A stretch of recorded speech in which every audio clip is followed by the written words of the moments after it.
ఏపీలో ఈసారి ఎన్నికల్లో ఆసక్తి రేపుతున్న నియోజకవర్గాల్లో పిఠాపురం ముందు వరుసలో ఉంది.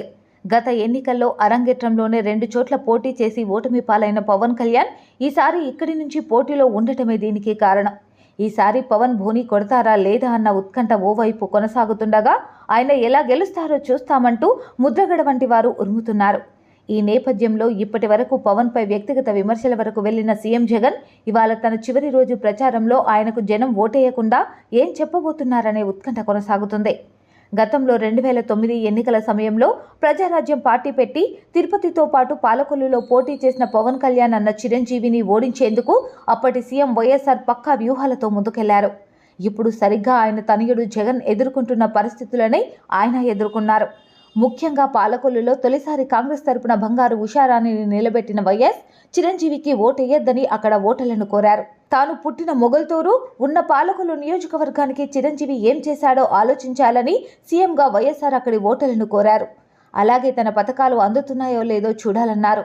ఎన్నికల కోసం మీ దగ్గరికి వచ్చిన చిరంజీవికి ఓటేస్తారా లేక తన పథకాలు కొనసాగించే ఉషారానికి ఓటేస్తారా అని ప్రశ్నించారు.